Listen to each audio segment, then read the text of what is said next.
for salespeople. You're about to learn a skill that will greatly enhance both your professional and personal life, and you're going to learn it from the best. Roger Dawson is one of the most sought-after authorities in the field of negotiating and the creator of Power Negotiating. He's coached literally hundreds of thousands of people from all walks of life to higher levels of negotiating skill through his best-selling books, tapes, and seminars. In this program, you'll discover Roger's secrets, or gambits as he calls them. Once you're implementing these techniques, you will never again need to be concerned with conceding discounts or having to include extra items or services as part of any business deal. Roger Dawson will show you how to get anything you want in any sales situation and still leave your counterpart thinking they've won. Now that's power negotiating. As Roger says, nothing happens until somebody sells something at a profit. Let that someone be you. Every time. Here's Roger Dawson. Several years ago, I recorded an audio cassette program called Secrets of Power Negotiating. To my delight and surprise, it became one of the best-selling tape programs of all time. Because of that, sales managers across the country started calling me to come to their company and teach their salespeople how to use power negotiating to raise their profit margins and close the sale even against lower-priced competition. From the giants such as IBM, Xerox, and General Foods to the smallest entrepreneurial startup companies, I've had a great time teaching. But what is more important, I've learned a great deal about salespeople, buyers, and the ongoing challenge of making the sale. In those years, salespeople have taught me volumes about the selling profession. They tell me that it's getting tougher out there, that buyers have more pressure on them than ever before to get your price down, and they've told me that buyers are much better negotiators than they were 5 or 10 years ago. Price pressure has become so great that whereas the slogan 20 years ago was, "Nothing happens until somebody sells something," we now have to amend that to, "Nothing happens until somebody sells something at a profit." I hate to put it this bluntly, but here's what I think has happened. I think that the companies to whom you sell have figured out that the best and quickest way for them to put money on their bottom line is to take it right off yours. Think about it for a moment. Your customers have 3 ways to improve their profits. The first way is to sell more, which means going head-to-head with a competitor to improve their market share by taking away some of their competitor's business, or by creating new or different products and carving out a new market for themselves, something that's very risky and expensive to do. The second way is to reduce their operating expenses by firing employees or buying expensive new equipment. The third way is far easier: to do a better job negotiating with you and their other suppliers, to take money right off your bottom line and put it directly onto theirs. That's what General Motors decided to do when they put Ignacio Lopez in charge of their buying operations. In the first 6 months on the job, he saved General Motors $2 billion by renegotiating contracts with suppliers. He took $2 billion from their suppliers' bottom line and put it right onto General Motors' bottom line in 6 months. So what's happening is that companies are upgrading the position of buyer. Whereas 10 years ago you may have been selling to a buyer who only moved up through the ranks, now you're dealing with someone who may have a master's degree in business. He or she may have just come back from a week-long negotiating course at Harvard University, because doing a better job negotiating with you is a much easier way to improve their profits than increasing their market share or trying to shave more off their operating costs. How do you as a salesperson respond to this assault on your company's profits and on your personal income? The answer is power negotiating. When you learn to become a power negotiator, you'll know how to get anything you want from the buyer and still have them thinking that they won. And I don't mean by tricking them into doing something they wouldn't do if they were smarter or better informed. I mean always leaving the buyer with the permanent perception that they won. Impossible, you say? No, not to a power negotiator. As a salesperson, you've probably heard that the objective of a negotiation is to create a win-win solution, a creative way that both you and the buyer walk away from the negotiating table feeling that you won. You may have had this demonstrated to you with the illustration of 2 people, both of whom want an orange, but are frustrated because they only have 1 orange between them. So they talk about it for a while and decide that the best they can do is split the orange down the middle and each settle for half of what they really need. To be sure that it's fair, they decide that one will cut and the other will choose. However, as they talk about their underlying needs in the negotiation, they find that one wants the orange to make juice, and the other needs it for the rind because he wants to bake a cake. They have magically found a way that both of them can win and neither has to lose. Oh, sure, that could happen in the real world, but it doesn't happen enough to make it worthwhile. Let's face it, when you're sitting down in front of a buyer, if you're lucky enough and skillful enough to get to sit down with the buyer, he wants the same thing that you want. There's not going to be a magical win-win solution. He wants the lowest price and you want the highest price. He wants to take money off of your bottom line and put it right onto his. Power negotiating takes a different position. Power negotiating teaches you how to win at the negotiating table, but leaving the buyer thinking that he or she won. In fact, I'd almost give you that as a definition of a power negotiator. Two salespeople might go out to meet with two buyers who are in exactly the same circumstance. Both of the salespeople might close the sale at exactly the same price and terms, but the power negotiator comes away with the buyer feeling that he won. The poor negotiator comes away with the buyer feeling that he lost. I'm going to teach you how to do this and do it in such a way that the buyer permanently feels that he won. He doesn't wake up the next morning thinking, now I know what that salesperson did to me. Wait until I see him again. No, he'll be thinking what a great time he had negotiating with you and how he can't wait to see you again. If you'll learn and apply the secrets of power negotiating that I'll teach you in this program, you'll never again feel that you lost to a buyer. You'll always come away from the negotiating table knowing that you won and knowing that you have improved your relationship with the buyer. You play power negotiating by a set of rules, just like the game of chess. The big difference between negotiating and chess is that with negotiating, the other side doesn't have to know the rules. The other side will respond predictably to the moves that you make. Not because of metaphysical magic, but from tens of thousands of responses over the years, we know how the other side will react. Not every time, of course, but enough of the time to make negotiating more of a science than it is an art. Let me illustrate that with this little exercise. Think of a number between 1 and 10. Multiply that number by 9. Add the two digits together. Take away 5. Translate that into a letter of the alphabet, A, B, C, D, E, F, etc. Now think of a country that starts with that letter. Take the second letter of that country and think of an animal that starts with that letter. Now tell me something. How do I know that you're thinking of an elephant in Denmark? How do I know that if you live in the Northwest, from Oregon to the Dakotas, you're thinking of an elk in Denmark? And how do I know that if you're driving in heavy traffic, you got lost on the map and are nowhere close? It's not because I'm a genius. It's because I've done this with thousands of people, and I know how predictable the responses are. It's the same way with negotiating. The other side will respond predictably to the moves that you make. Not every time, of course, but enough of the time to make negotiating more of a science than it is an art. If you play chess, you know that players call the strategic moves of the game gambits, a word that also suggests an element of risk. There are beginning gambits to get the game started in your direction. There are middle gambits to keep the game moving in your direction, and there are ending gambits to use when you get ready to checkmate the other person, or in sales parlance, close the sale. On the first 7 sides in this album, I'll teach you the gambits of power negotiating.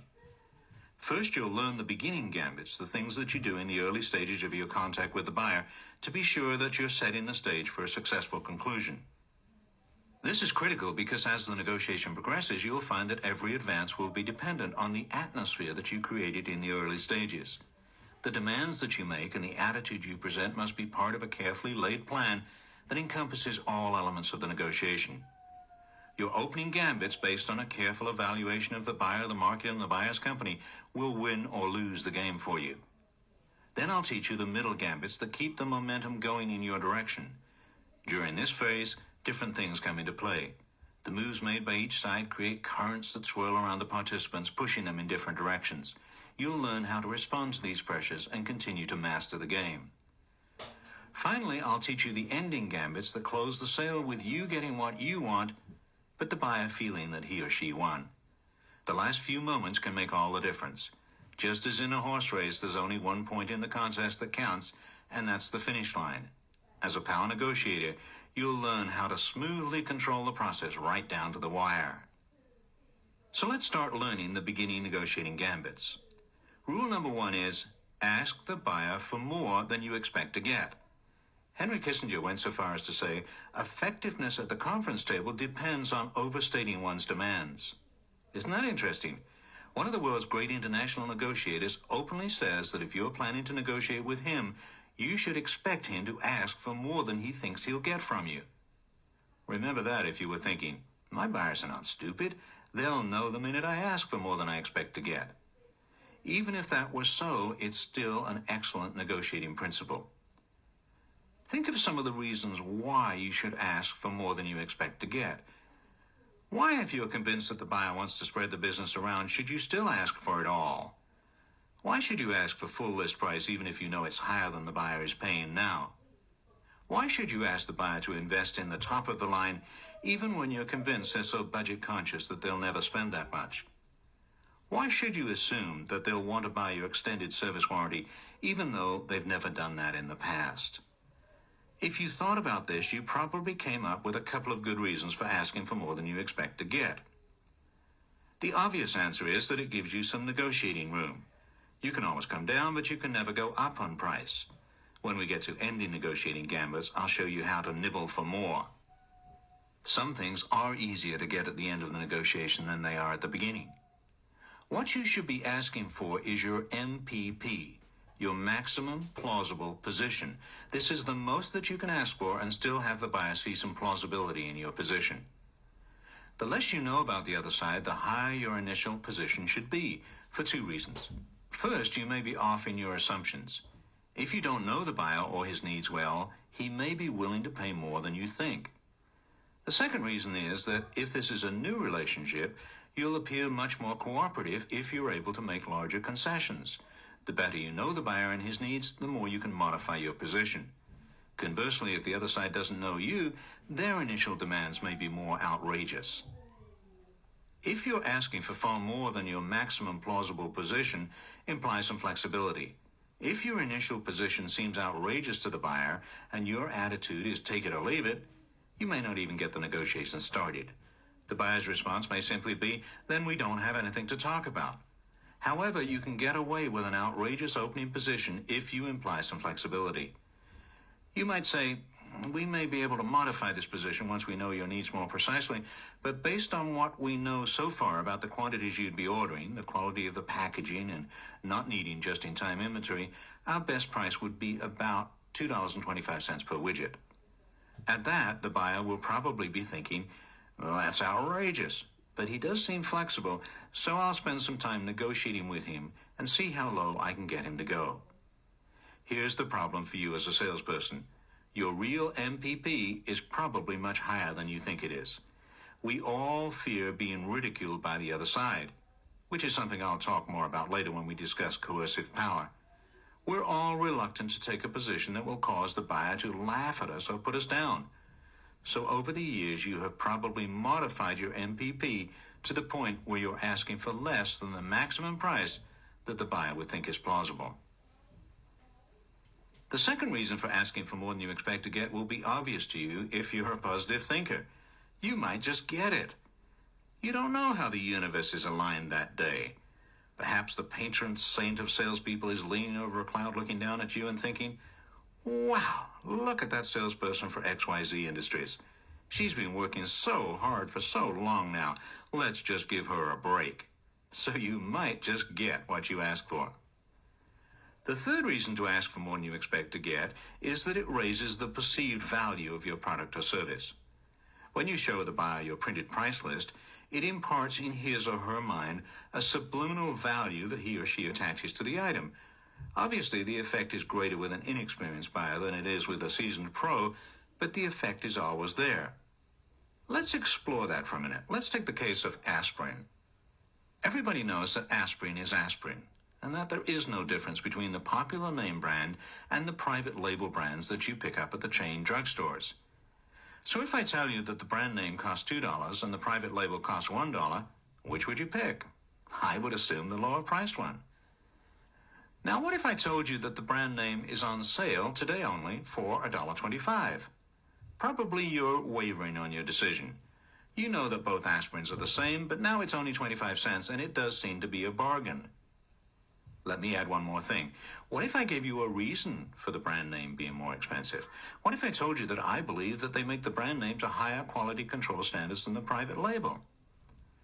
Note that I haven't said that it's made to higher quality control standards, just that I believe it is. Neither have I said that higher quality control standards would make a difference even if it were true. The difference may be so slight that nobody would ever know the difference or be affected by the difference. However, now you're probably willing to pay 25% more for the brand name aspirin simply because I implanted the higher price in your mind and gave you a reason for it. So I don't want to hear you telling me that you can't ask for more because your competition sells the same thing for less. If the big drug companies can create the perception that their aspirin is better, you can also create the perception that your product is better.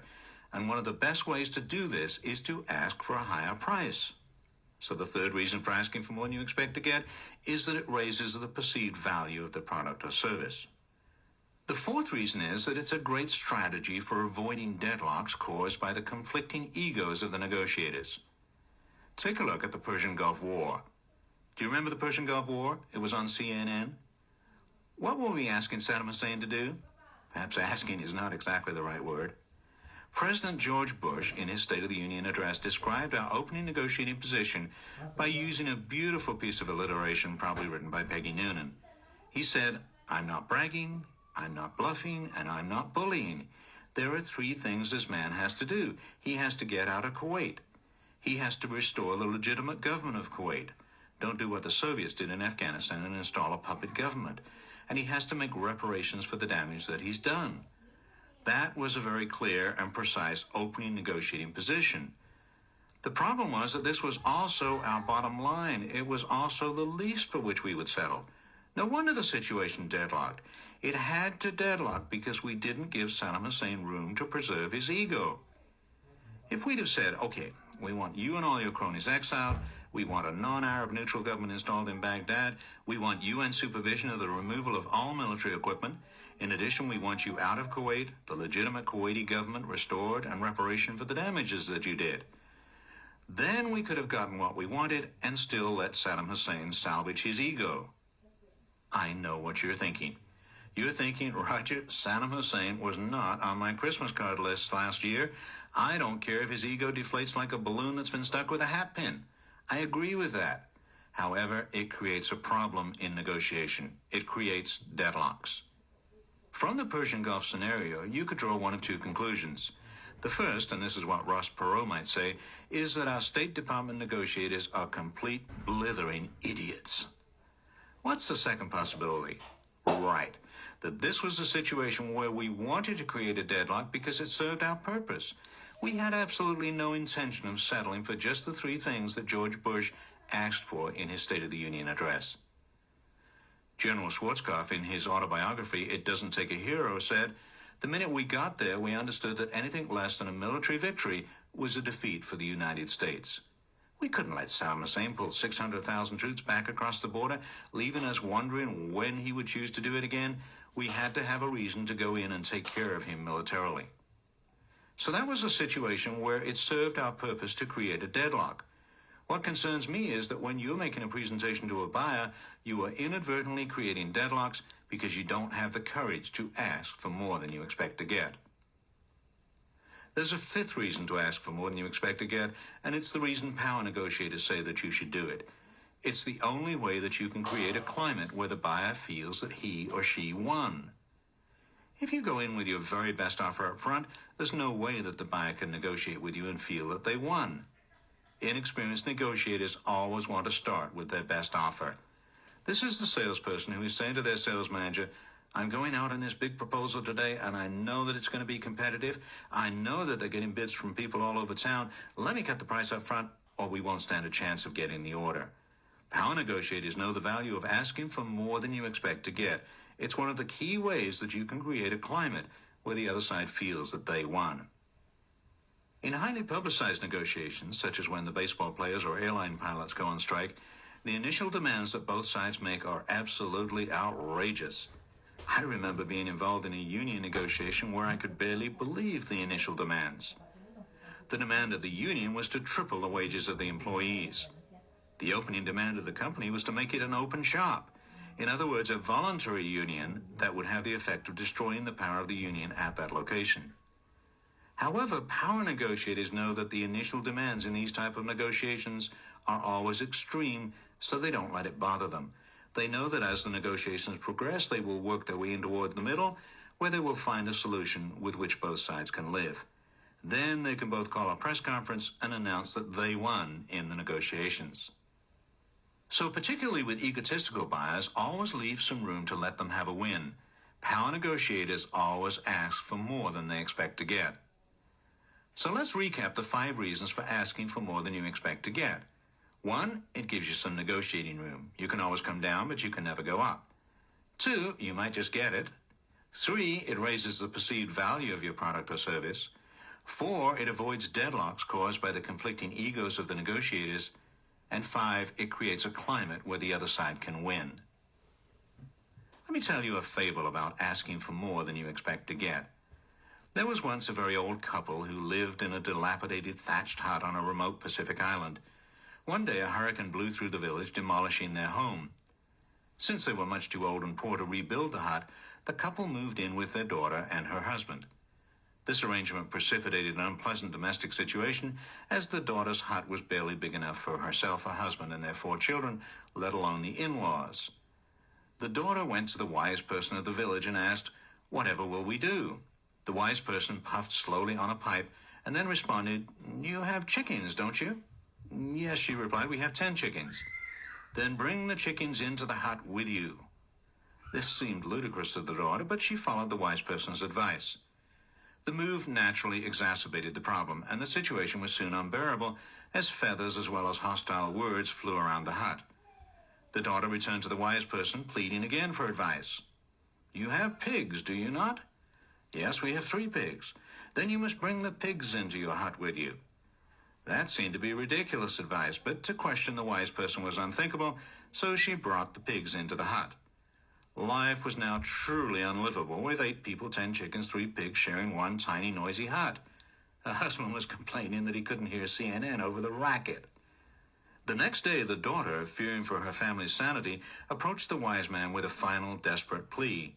"Please," she cried, "we cannot live like this. Tell me what to do and I'll do it, but please help us." This time the wise person's response was puzzling but easier to follow. "Now remove the chickens and the pigs from your hut." She quickly evicted the animals, and the entire family lived happily together for the rest of their days. The moral of the story is that a deal always looks better after you have thrown something out. Ask for more than you expect to get. It seems like such an obvious principle, but it's something you can virtually count on in a negotiation. In thousands of workshop situations and in tens of thousands of traceable, real-life situations, this is something that has proven itself over and over again. The more you ask for, the more you're going to get. The counter gambit, when the buyer is asking you for more than he expects to get, is to recognize the gambit, appeal to his sense of fair play, and use higher authority and good guy, bad guy, 2 gambits that I'll teach you later. You should say, "Of course you could open negotiation at any figure you choose, and I could respond with an equally outrageous proposal, but neither of us would benefit from that approach. Why don't you tell me the highest price you can live with, and I'll take it to my people and see what I can do for you with them. Fair enough?" Now let's review some key points about asking for more than you expect to get. 1, ask for more than you expect to get. You may just get it, and it gives you some negotiating room. Most important, it creates a climate where the other side can win. 2, your objective should be to advance your MPP, your maximum plausible position. 3, if your initial proposal is extreme, imply some flexibility. This encourages the buyer to negotiate with you. 4, the less you know about the other side, the more you should ask for. A stranger is more likely to surprise you, and also you can build goodwill by making bigger concessions. 5, counter by appealing to the buyer's sense of fair play and using higher authority and good guy, bad guy. In session 2, I'll teach you how to figure out how much more than you're expecting to get you should ask for.